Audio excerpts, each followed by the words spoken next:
Bienvenidos una vez más a nuestro noticiario semanal de HM Televisión. José Carlos González Hurtado, presidente de WTN España, publicó en 2023 el bestseller Nuevas evidencias científicas de la existencia de Dios y, siguiendo esa estela, acaba de llevar a las librerías las evidencias de que Jesús es Dios. El libro no es un libro de religión ni de teología, es un libro de divulgación histórica y científica que incluye y analiza los últimos descubrimientos en estos campos y que se refieren a la posible divinidad de Jesucristo. Hay mucho mito y desinformación sobre Jesús. Parecería que interesada. Se publicitan insinuaciones o simplemente falsedades que parecen tener por objetivo poner en duda lo que cuentan las Escrituras y diluir la divinidad de Jesucristo. En el libro incluyo las últimas investigaciones históricas sobre Jesucristo y sobre los Evangelios. El Nuevo Testamento es el texto más estudiado de todos los existentes y con grandísima diferencia.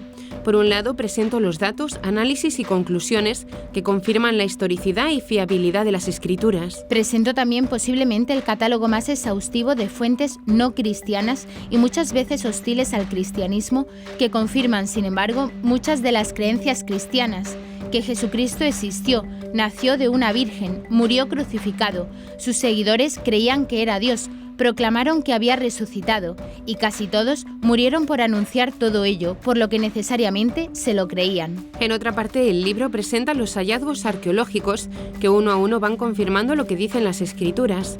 El osario de Caifás, la piedra de Poncio Pilatos, la aparición de ciudades que en algún momento se dudó de su existencia como Cafarnaún o Betsaida, algunas muy recientes, la piscina de Siloé, el amuleto cristiano encontrado en Frankfurt, los mosaicos de Megido y muchos más. También hay una parte dedicada a los milagros eucarísticos, con todos los detalles de cada uno de los que ya han sido analizados por la ciencia y la conclusión inequívoca de esta, confirmando que no existe explicación científica para esos sucesos. Pan que se imbrica con tejido cardíaco vivo y que emana sangre de tipo AB, con glóbulos blancos vivos. No existe forma de entender eso desde la ciencia. No es ciencia ficción, es una realidad cuyos ejemplos existen actualmente. El libro explica los análisis y los test que se han hecho y las conclusiones. El libro es deliberadamente ambicioso, puesto que pretende presentar y contestar todas las posibles objeciones en contra de la afirmación «Jesucristo es Dios», tal y como él mismo afirmó. Tras su lectura, uno puede pensar que Jesucristo no es Dios, pero ya no será por falta de evidencias. San Pablo nos recuerda que si Cristo no ha resucitado, nuestra fe no tiene sentido. Si hay algo fundamental en lo que creen los cristianos, es en la resurrección de Jesucristo y en las implicaciones que tiene para ellos mismos. Y esa noticia y la promesa que conlleva para cada uno de nosotros hacen al cristianismo especial entre todas las religiones. El objetivo final, la razón última de este libro, es contribuir a avanzar la verdad y que con ello muchos sean felices en esta vida y, siéndolo, que también lo sean en la otra. Comenzaremos con las noticias de interés internacional. Italia campaña contra el suicidio asistido. Nigeria liberan a 2 seminaristas tras meses de secuestro. Europa, miles de scouts de Europa peregrinan a Francia. Brasil, inauguración de la imagen de la Virgen de Fátima más alta del mundo. Pasaremos después a las noticias nacionales. Las hermanas de Belén levantan un monasterio desde cero en Huelva. Iniciativa de jóvenes universitarios para evangelizar los pueblos de España. Joven de 24 años revoluciona Barcelona como guía a la luz de la fe. Y por último comentaremos algunas de las noticias más destacadas de la Santa Sede. León XIV pide a la comunidad internacional no olvidar Myanmar. Carta de León XIV al seminario peruano donde enseñó. Audiencia general sobre la resurrección de Jesús. La Piazza del Popolo, Plaza del Pueblo, uno de los espacios más emblemáticos y monumentales de Roma, se convirtió este martes en el escenario de una potente campaña en contra del proyecto de ley que está debatiendo el Senado italiano para despenalizar el suicidio asistido.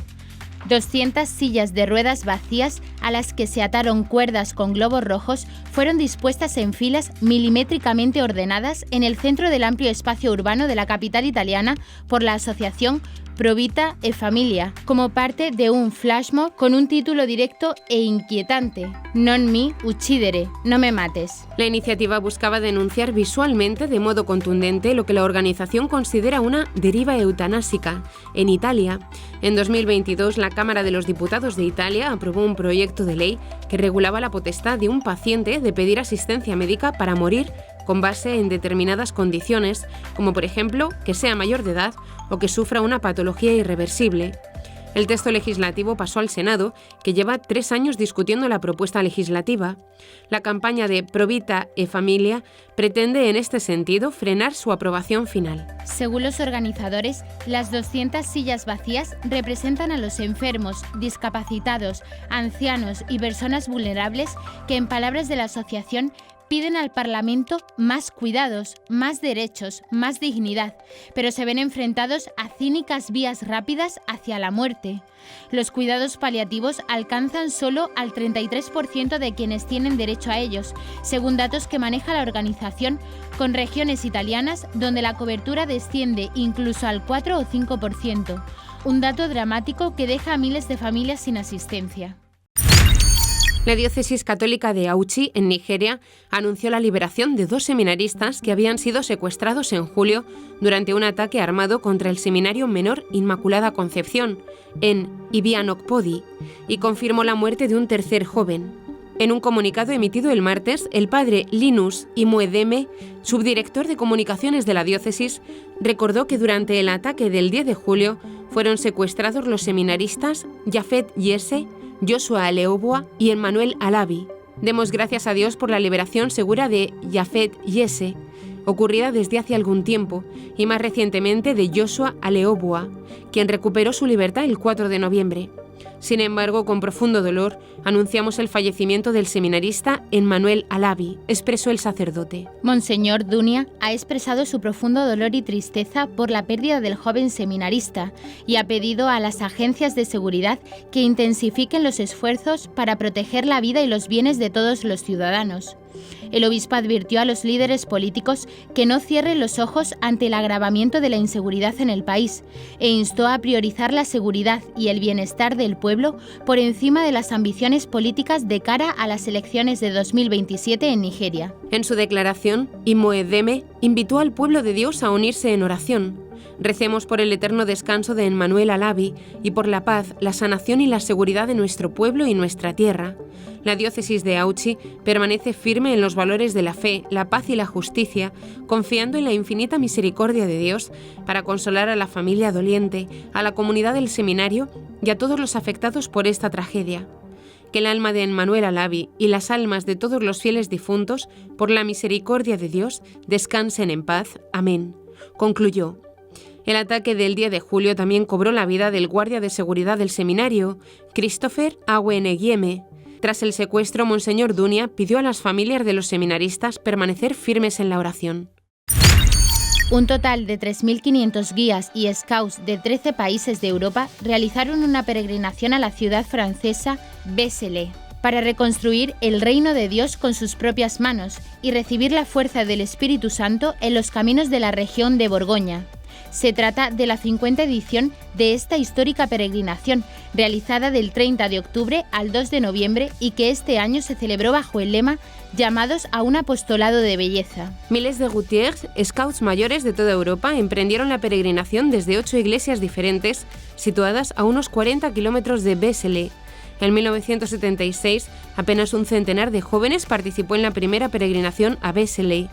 Medio siglo más tarde, este encuentro de Scouts de Europa se ha consolidado como una cita emblemática en la pequeña ciudad de Borgoña.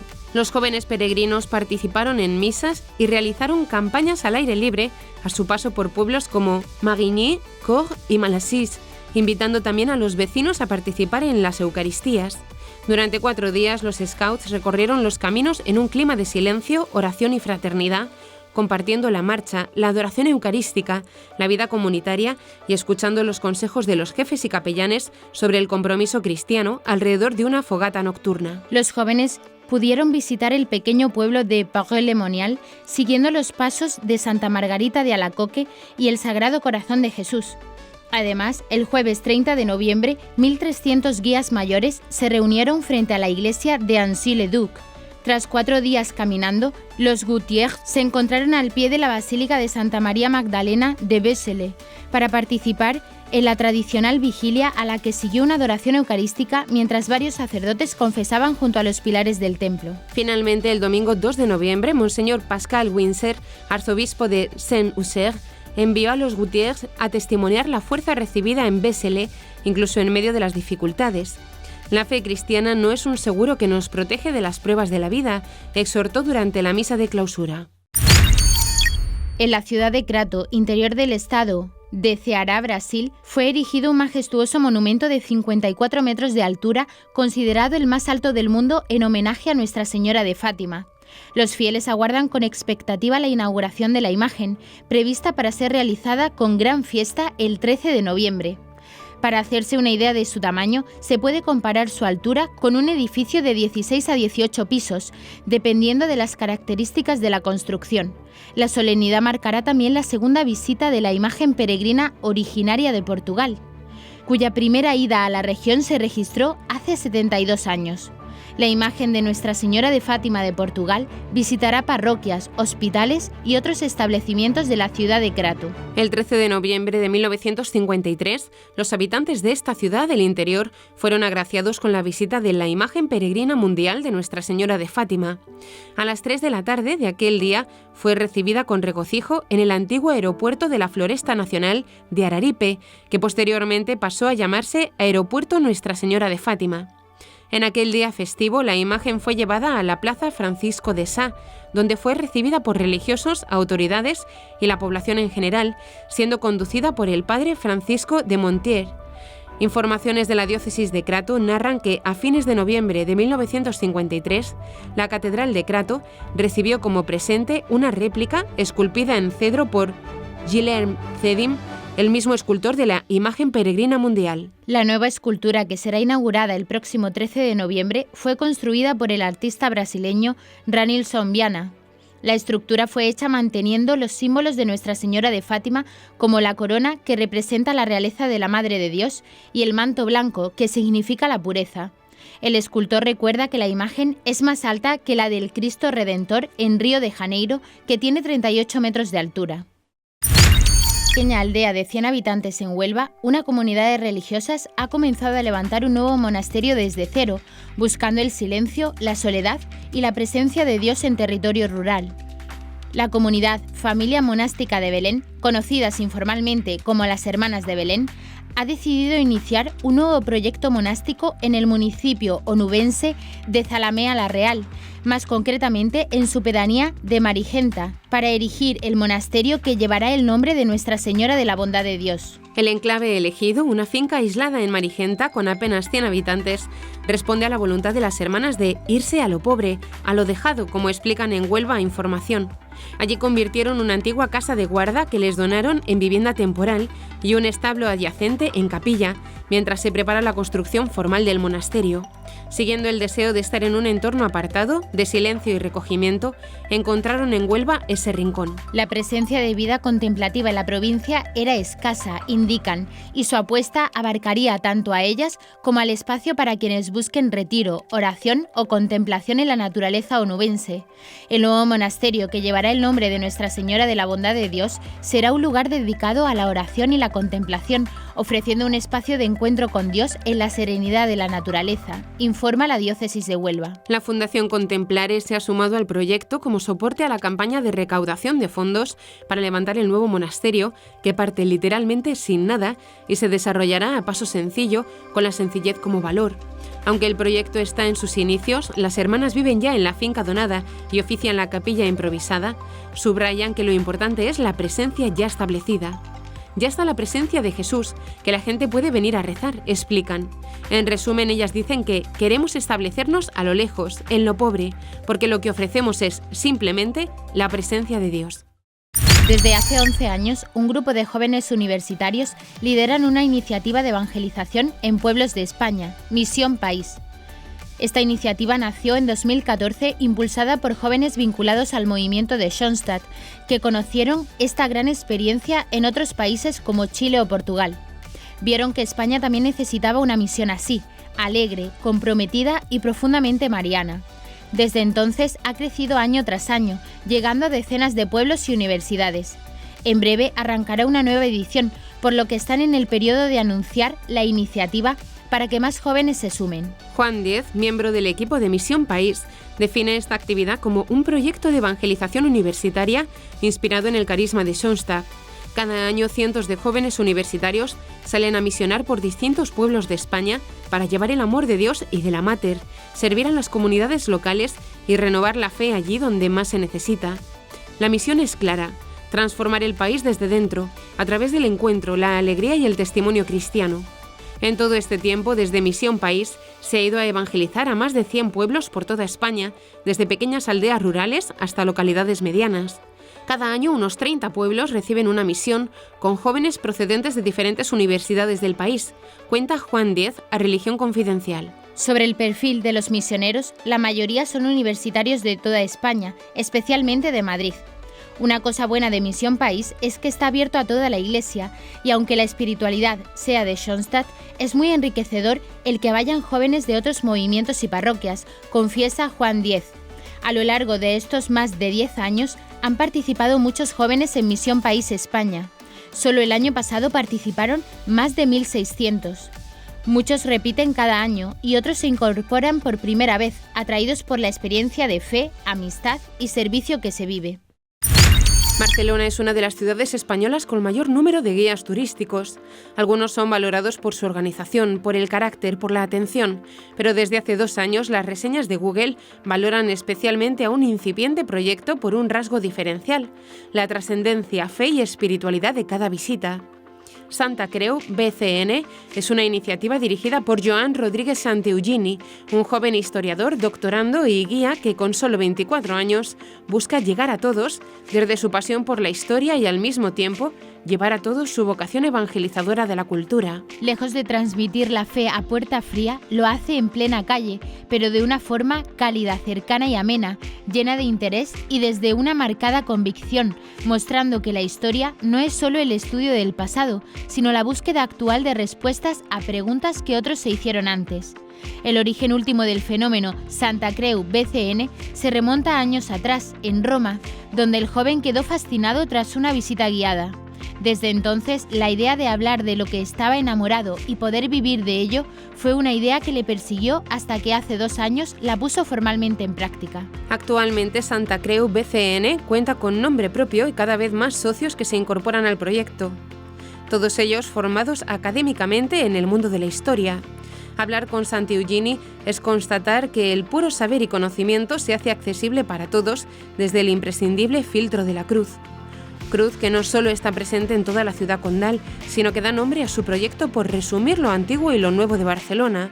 Es la línea que traza toda la ciudad. Antes de que la catedral se agregase al patronato de Santa Eulalia, ya se conocía como Catedral de la Santa Creu. Y la cruz es lo que da sentido y nombre a su proyecto y a su misión reevangelizadora. Ante el vacío de sentido, se lee en su web: nosotros afirmamos con serenidad y convicción que es posible recuperar las raíces que dan verdadero significado y esplendor a lo que contemplamos. Este profundo sentido se encuentra, incluso desde una lectura estrictamente histórica y artística, en la luz de Jesucristo, en el mensaje del cristianismo y en la experiencia de la gracia. Ya sea con empresas de Free Tour o desde su propio proyecto, Santa Creu BCN, Santeugini ha guiado ya a miles de personas por las calles de Barcelona. El Papa León XIV llamó a la comunidad internacional a no abandonar al pueblo de Myanmar, que tras más de 4 años del golpe de Estado militar se encuentra sumido en una guerra civil de gran escala con consecuencias humanitarias devastadoras. Hermanos y hermanas, los invito a unirse a mi oración por quienes sufren a causa de los conflictos armados en diversas partes del mundo. Pienso en particular en Myanmar y exhorto a la comunidad internacional a no olvidar al pueblo birmano y a proporcionar la necesaria asistencia humanitaria, dijo el pontífice ante miles de peregrinos reunidos para la audiencia general de este miércoles en la Plaza de San Pedro. El Papa expresó su profunda preocupación por la prolongada violencia en el país asiático, donde la población civil continúa soportando las consecuencias de enfrentamientos armados, desplazamientos forzosos y falta de acceso a recursos básicos. Según las cifras que maneja la ONU, la crisis humanitaria ha alcanzado niveles catastróficos, con casi 20 millones de personas que requerirán asistencia en 2025, un aumento de casi 10 veces desde el golpe. Además, 3,5 millones de personas están desplazadas internamente, viviendo en campos improvisados, especialmente en el estado de Rakhine. La situación se ha visto agravada por desastres naturales, como el devastador terremoto de marzo de 2025 y la financiación insuficiente de la ayuda internacional. El Papa León XIV dirigió una carta a los seminaristas del Seminario Mayor Archidiocesano San Carlos y San Marcelo de Trujillo, donde él sirvió como profesor y director de estudios durante sus años de servicio en Perú. En su misiva, el Santo Padre recuerda el verdadero propósito de los seminarios e invita a los candidatos a redescubrir la belleza del sacerdocio como una entrega total de la vida a Cristo. Les anima a tener un corazón limpio, a cultivar la oración y la doctrina y a huir de toda visión mundana del ministerio. La carta del Papa se enmarca en la celebración de los 400 años de la fundación del Seminario Trujillano, erigido el 4 de noviembre de 1625 por el entonces obispo de Trujillo, Monseñor Carlos Marcelo Corne. En la carta, el pontífice afirma que la primera tarea de quienes aspiran al sacerdocio es estar con el Señor, dejar que Él los forme, conocerlo y amarlo para poder asemejarse a Él, y explica que el seminario es el lugar donde esta experiencia puede vivirse de manera concreta. También asegura que el seminario es un don inmenso y exigente y les expresa su cercanía recordándoles que no están solos.